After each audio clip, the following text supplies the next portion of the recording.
Good evening to all of you. आप लोगों ने देखा कि पीछे की वीडियो केमिकल बॉन्डिंग की यानी कि रासायनिक बंध की हम लोगों ने देखी। उसमें उपसह संयोजक बंध और उनके स्ट्रक्चर के बारे में पढ़ लिया। ठीक है,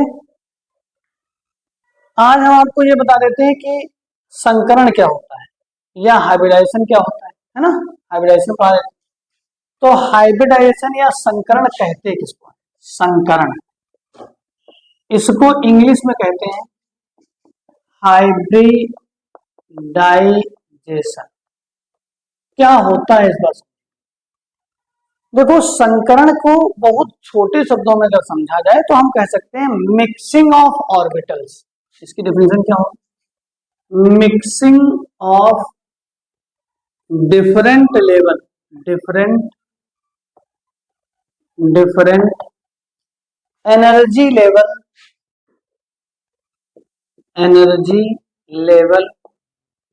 ऑर्बिटल्स ऑर्बिटल्स है ना, और कॉल्ड हाइब्रिडाइजेशन। संकरण क्या है? भिन्न प्रकार की ऊर्जा के कक्षकों का मिक्स होना, मिश्रण होना, क्या कहलाता है? हाइब्रिडाइजेशन या संकरण कहलाता है। विभिन्न प्रकार के ऊर्जा स्तर कहेंगे। अच्छा, mixing of different energy level of orbitals, है ना, of orbitals and making make the same energy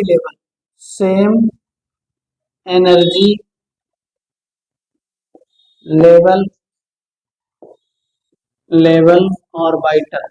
orbital in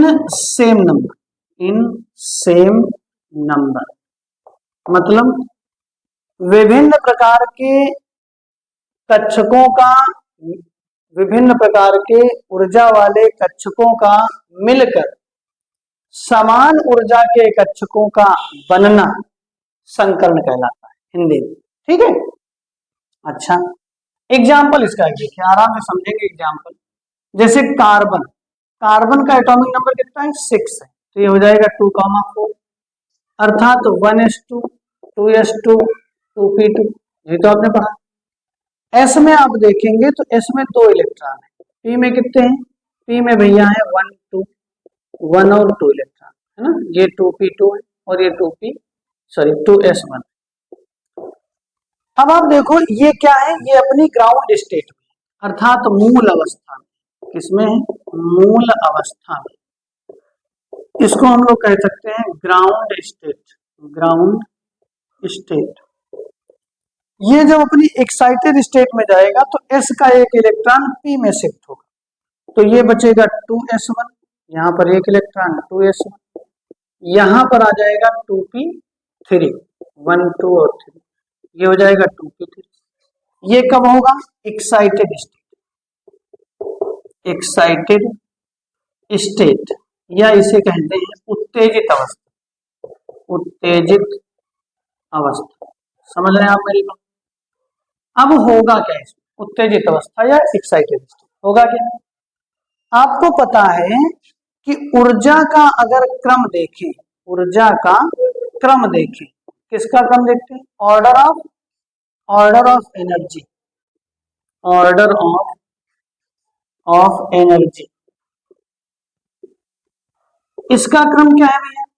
S की एनर्जी सबसे कम होती है, उससे ज्यादा P, उससे ज्यादा D और सबसे ज्यादा N। यानी कि ऊर्जा जो है ना, S की सबसे कम होती है और F की सबसे ज्यादा होती है। अब ये 4 नए ऑर्बिटल हैं, ये चाहेंगे कि हम नए बॉन्ड बनाएं, और नए बॉन्ड बनाने के लिए इनकी एनर्जी क्या होनी चाहिए? सेम होनी चाहिए। तो ये मिक्स होकर के इसको रख कर देते हैं।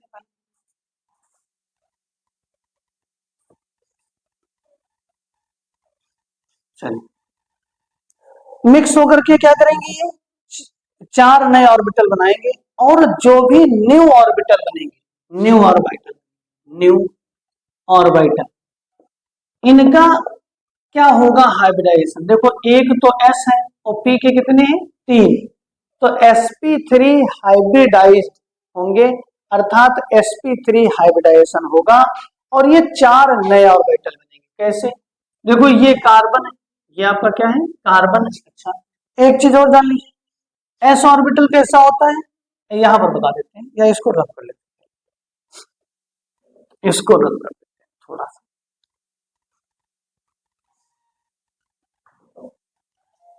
s ऑर्बिटल आपका कैसा होता है, s ऑर्बिटल आपका स्फेरिकल होता है। ये कैसा है, s ऑर्बिटल है या s कक्षक। p ऑर्बिटल आपका कैसा होता है, डंबल शेप में, ये डंबल शेप p ऑर्बिटल। जब ये मिक्स होंगे मीन्स हाइब्रिडाइज्ड होंगे या संकरित होंगे तो s ऑर्बिटल कम होगा और p ऑर्बिटल ज्यादा होगा, क्योंकि p के 3 है। कितना होगा, s करेक्टर अगर देखेंगे तो ये होगा 25%, p करेक्टर अगर देखेंगे तो ये कितना होगा 75%। ये आया कहां से, ये आया होगा भैया s का, देखो परसेंटेज कैसे निकालेंगे, परसेंटेज s कैसे निकालेंगे, ये निकलेगा बराबर 1/4 इंटू 100। क्यों 1/4 किया, क्योंकि s का 1 है और टोटल कितने हैं 4, तो 1/4 इंटू 100 ये कितना आ जाएगा 25%। ऐसे आप p का निकालें।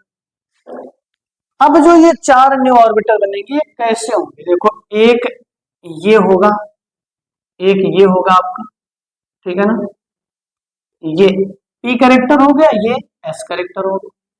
ऐसे ही दूसरा आपका ये हो जाएगा, ये आपका होगा s करेक्टर और ये वाला होगा आपका p करेक्टर। इसके बाद तीसरा होगा, ये आपका होगा p करेक्टर और ये वाला होगा s करेक्टर।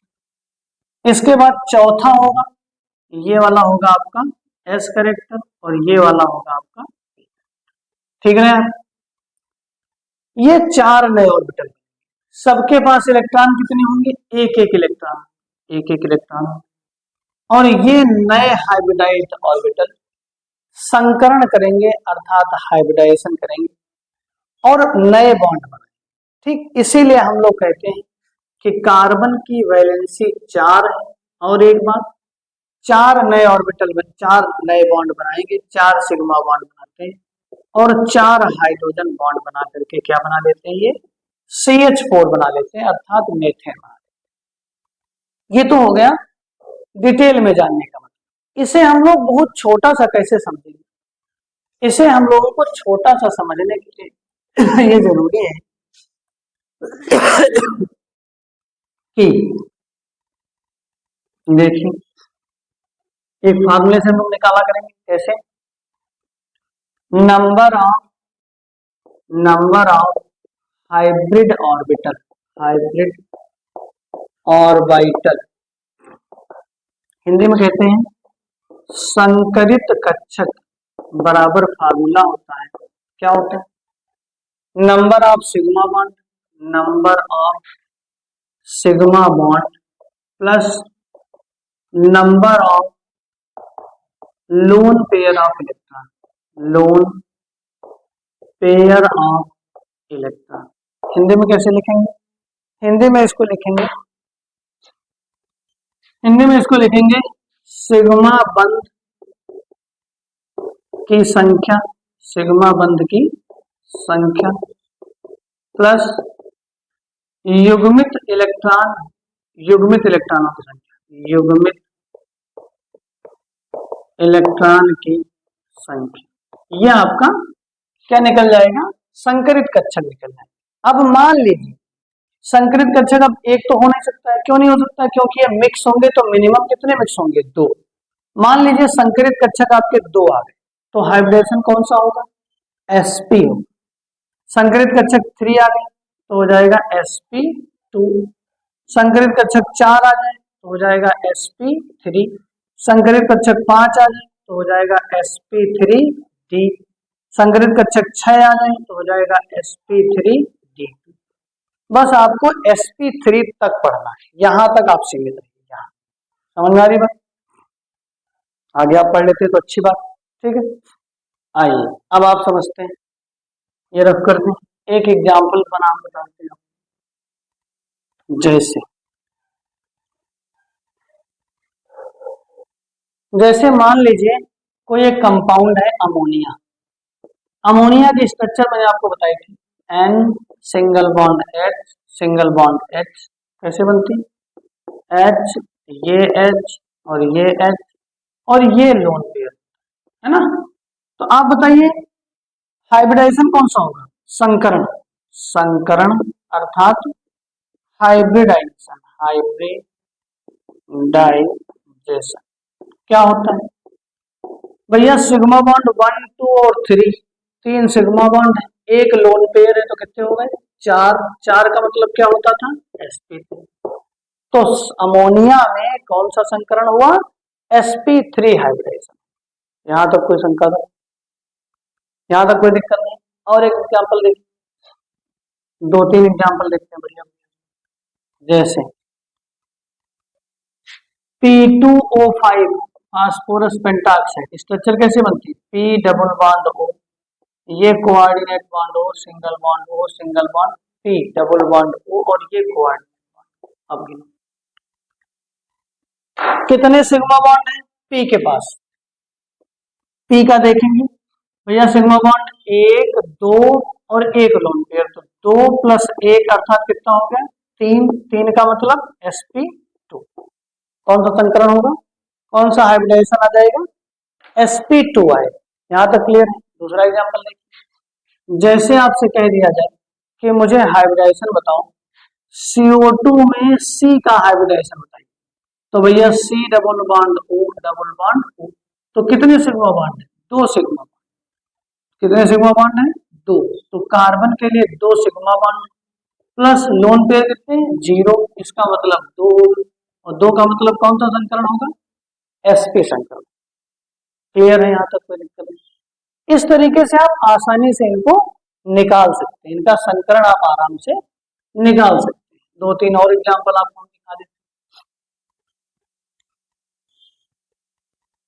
हैं। आइए, जैसे आपसे कह दिया जाए H2SO4 सल्फ्यूरिक एसिड का बताओ, तो कौन सी स्ट्रक्चर होती है? HO सिंगल बॉन्ड, क्या होता था? S single bond O single bond H, ये कोऑर्डिनेट बॉन्ड हो और इधर कोऑर्डिनेट बॉन्ड, यही तो स्ट्रक्चर होती है। सल्फर के लिए देखिए, 1 सिग्मा बॉन्ड 2 सिग्मा बॉन्ड, तो 2 सिग्मा 1 2 2 लोन पेयर, तो कितने हो गए? 4। 4 का मतलब क्या होता है? sp। ऐसे करके आप निकालेंगे इनका संकरण। क्लियर? एक थोड़ा सा बड़ा देखिए, फास्फोरस पेंटाक्लोराइड PCl5, इसका देखिए PCl5 का देखो, P, इसके बाद में 5 Cl इससे जुड़े होते हैं, 1 2 3 4 और ये 5, ये 5 Cl। तो सिग्मा बॉन्ड कितने हो गए? 5 सिग्मा बॉन्ड। किसका देख रहे हैं हम? फास्फोरस। 5 सिग्मा बॉन्ड है, 5 को मैं क्या लिख सकता हूँ? अच्छा, लोन पेयर कितने हैं? 0। इसका मतलब 5 आएगा और 5 को हम लोग क्या लिख सकते हैं? sp3d, ये इसका हाइब्रिडाइजेशन। तो फास्फोरस पेंटाक्लोराइड का हाइब्रिडाइजेशन कौन सा होगा? sp3d होगा। सल्फ्यूरिक एसिड का कौन सा होगा? sp3 होगा। आइए और देख लीजिए एग्जाम्पल।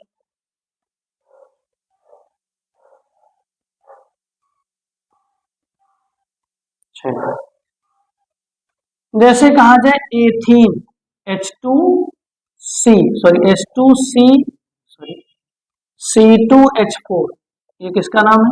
एथीन। अब आप इसका देखो हाइब्रिडाइजेशन कौन सा होगा? संकरण। कौन कैसे निकलेगा? स्ट्रक्चर इसकी बनाएंगे तो H सिंगल बॉन्ड C, है ना, single bond H double bond C single bond H single bond, ये है स्ट्रक्चर इसका। तो C के लिए देखो, 1 sigma 2 sigma 3 sigma, 3 sigma plus lone pair कितने? 0। इसका मतलब 3। 3 का मतलब क्या? sp2। तो संकरण कौन सा हो गया? हाइब्रिडाइजेशन कौन सा हो गया? sp2। यहां तक क्लियर? दूसरा एग्जांपल है HC ट्रिपल बॉन्ड CH, इसका नाम क्या है? इसका नाम है एथाइन। क्या नाम है? इसका नाम क्या है? एथाइन। अब में लिखेंगे H2C2, है ना। नाम होगा एथाइन। ठीक है, एथाइन को देखिए इसकी स्ट्रक्चर कैसे भैया, स्ट्रक्चर आपके सामने बनी, H single bond C triple bond C और ये, तो आप बताओ कितने सिग्मा, एक सिग्मा प्लस दो सिग्मा, किसके लिए, कार्बन के, तो दो sigma plus lone pair zero, यानी कि दो, दो का मतलब sp। ठीक है, अब क्लियर हुई है बात, यहां तक बातें समझ में आ रही। अगला देख लो भैया example.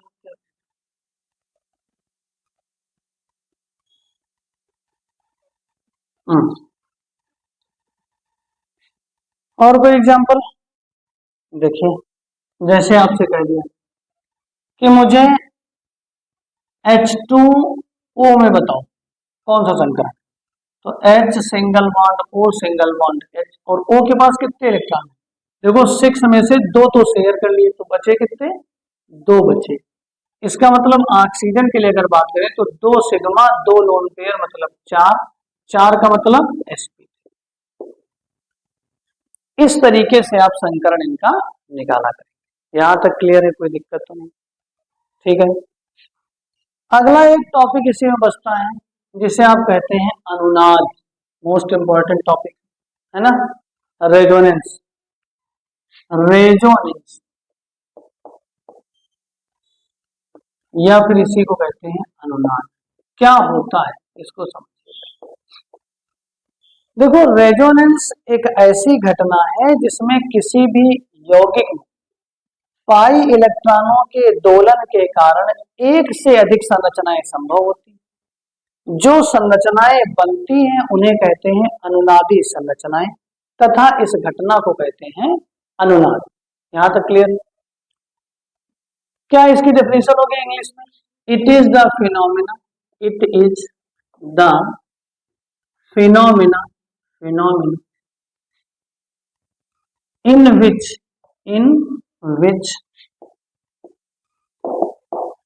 any compound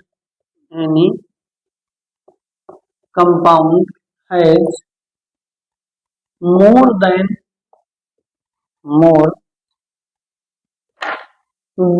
two possible structure, more than two possible structure, possible structure due to किसके कारण, due to delocalisation of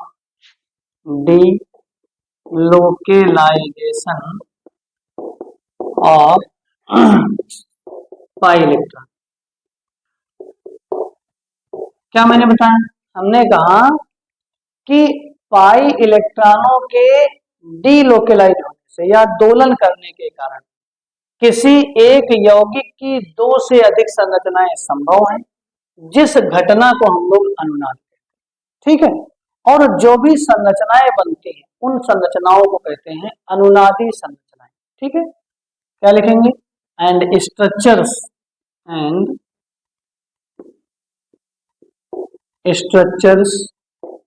are known as the resonating ing यहाँ पर लिखा हुआ रेजोनेटिंग स्ट्रक्चर। आइए अब एक बार एग्जाम्पल देखते हैं। जैसे कोई एग्जाम्पल लेते हैं, आपने एक कंपाउंड पढ़ा था O3, इसका नाम क्या है, ओजोन। क्या इसकी स्ट्रक्चर होती है भैया, इसकी स्ट्रक्चर होती O के पास कितने इलेक्ट्रॉन, फिर देख लिया, ऑक्सीजन के पास 8 होते हैं तो 2,6, अर्थात ऑक्सीजन के पास 6 इलेक्ट्रॉन है, 2 2 4 5 6। इधर देखो, इस ऑक्सीजन के पास भी 6 होंगे, इसके पास भी 6 होंगे, तो 2 4 5 6, 2 4 5 6, ये हो गई। ठीक है, अब ये वाला तो 2 इधर शेयर कर लेगा, तो इसके पास 8 हो गए और इनके पास भी 8 हो। समस्या ये कि ये इसके साथ शेयर कर ले तो ये वाला इलेक्ट्रॉन 8 से ज्यादा नहीं रख सकता, इसलिए क्या करेगा, ये इनको एक कोऑर्डिनेट बॉन्ड के थ्रू दोनों इलेक्ट्रॉन देंगे। तो स्ट्रक्चर कैसी बनेगी? स्ट्रक्चर बनेगी O कोऑर्डिनेट बॉन्ड O और ये डबल बॉन्ड, यहाँ पर एक लोन। आप समझ रहे हैं मेरी बात? यहाँ तक कोई दिक्कत नहीं, यहाँ तक कोई समस्या नहीं। अब क्या होगा, जैसे ये डबल बॉन्ड इस तरफ बनाया था वैसे ही डबल बॉन्ड इधर भी तो बना सकता था भाई। इधर डबल बॉन्ड बना देता और इधर क्या करता, इधर आपका एक लोन पे इलेक्ट्रॉन दे देता। या ऐसे कह लीजिए इसके पास में दो दो चार इलेक्ट्रॉन है, ये ऐसे इलेक्ट्रॉन है, तो ये क्या करेंगे, ये वाले दोनों इलेक्ट्रॉन इस पर अटैक करेंगे तो यहाँ पर माइनस आ जाएगा। अब ये वाला यहाँ पर इलेक्ट्रॉन डेंसिटी बढ़ जाएगी तो ये इधर आगे अटैक करेगा। इसका मतलब मैं ऐसे कह लूं कि ये इस पर अटैक करेगा तो यहाँ इलेक्ट्रॉन डिफिशियंट होंगे या कमी होगी तो इधर कोऑर्डिनेट आ जाएगा। क्या बनेगा भैया, ये बन जाएगा O, इधर डबल बॉन्ड O और इधर कोऑर्डिनेट। इससे ये पता चला कि ये जो पाई बॉन्ड है वो क्या करना है, दोनों तरफ रोटेट हो रहा है। और अगर दोनों तरफ रोटेट हो रहा है यानी कि दोनों तरफ चल रहा है तो फिर इस घटना को हम लोग कहते हैं अनुनाद। और जो ये स्ट्रक्चर बनी इन्हें कहते हैं रेजोनेटिंग स्ट्रक्चर। ठीक है, तो इसको हम लोग ना तो ऐसे दिखाते हैं ना ऐसे दिखाते हैं। कैसे दिखाते हैं, O इधर एक बॉन्ड O, इधर एक बॉन्ड O और ये डॉट स्ट्रक्चर, पाई बॉन्ड इधर भी आ रहा है और पाई बॉन्ड उस तरफ भी जा रहा है। ये इसके रेजोनेटिंग स्ट्रक्चर। यहां तक कोई दिक्कत? आगे बढ़े, अगला एग्जांपल देखिए, इसी का दूसरा एग्जांपल है। ठीक है, फिर और एग्जांपल आपको आगे भी कराते रहेंगे धीरे धीरे करके।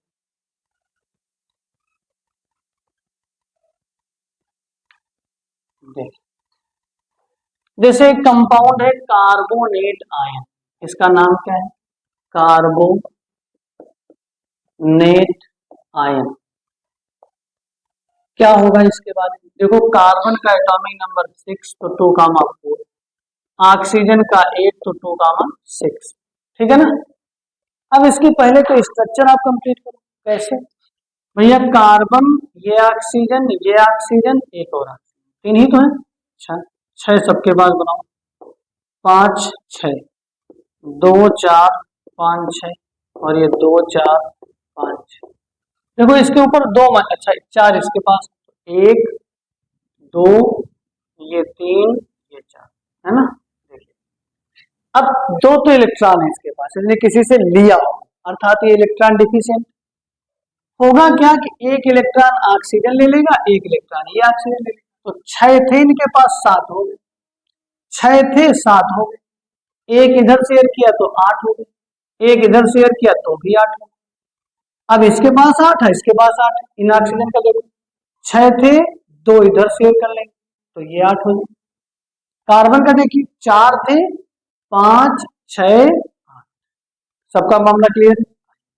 इधर सुनिए, इसका मतलब स्ट्रक्चर बनेगी O minus single bond C, single bond O minus और ये डबल बॉन्ड। ठीक, अब होगा क्या, अब होगा ये कि इस ऑक्सीजन के पास 2 2 4 1 5 इलेक्ट्रॉन फ्री है, खाली, तो कोई भी 2 इलेक्ट्रॉन क्या करेंगे, इन पर अटैक करेंगे तो ये वाला पाई बॉन्ड यहाँ चला आएगा तो बनेगा क्या, ये बन जाएगा O double bond C single bond O minus और ये माइनस चार्ज यहाँ। कैसे, ये पॉजिटिव चार्ज इधर गया तो यहाँ पर प्लस आएगा, प्लस माइनस कैंसिल हो जाएंगे। अब ये वाला फिर इस पर गया तो यहाँ माइनस आया था, फिर प्लस आएगा, फिर कैंसिल हो जाएगा, माइनस लास्ट में इस पर आ जाएगा। अच्छा, इधर माइनस आपका पहले लगाएगा तो माइनस यहाँ आया, माइनस यहाँ आया, यहाँ तो कोई दिक्कत नहीं। अच्छा, तो माइनस दोनों पर रह सकता है, इधर भी माइनस रह सकता है। और एक बात, डबल बॉन्ड आपका नीचे था, इधर आ गया, अब क्या होगा, ये इस पर अटैक कर, मैं ऊपर की तरफ बना या नीचे जगह, इधर देखिए इसके पास भी तो एक जोड़ी इलेक्ट्रॉन है तो ये इस पर अटैक करे तो फिर क्या होगा, ये वाला पाई बॉन्ड फिर यहाँ चला जाएगा तो क्या आ जाएगा, O पर माइनस चार्ज, यहाँ सिंगल बॉन्ड C, यहाँ डबल बॉन्ड आ जाएगा और यहाँ O। अब आप देख रहे हैं डबल बॉन्ड तीनों जगह रह सकता है, इधर भी रह सकता है इधर भी रह सकता है और इधर भी रह सकता है। इसका मतलब ये डीलोकेलाइज होगा। तो इसको मैं ओवरऑल कैसे दिखाऊंगा? ओवरऑल दिखाऊंगा ओ, यहाँ पर सिंगल बॉन्ड सी, फिर यहाँ सिंगल बॉन्ड ओ, फिर यहाँ सिंगल बॉन्ड, इसके इन सबके ऊपर माइनस चार्ज, क्योंकि माइनस चार्ज भी रोटेट कर रहा है। और एक बात सुनिए, डबल बॉन्ड यहाँ भी आया था, डबल बॉन्ड यहाँ भी आया था और डबल बॉन्ड यहाँ भी, तो तीनों जगह डबल बॉन्ड। क्लियर है ये बात? ठीक है। अब देखिए, अगर आपको समझ में आया तो आप क्या करिएगा, मुझे एसीटेट आयन बना के दिखाइए, CH3COO का माइनस, इसकी बना के दिखाइए। मुझे C2O4 2 माइनस और जेलेट आयन की बना के दिखाइए। समझ में आ रही बात है? ये दो स्ट्रक्चर आप मुझे बना करके दिखाइए। ठीक है, इसके आगे का एक टॉपिक बचा हाइड्रोजन बॉन्डिंग, वो हम आपको आगे के वीडियो में दे देंगे। ठीक है जी, थैंक यू जी, नमस्कार।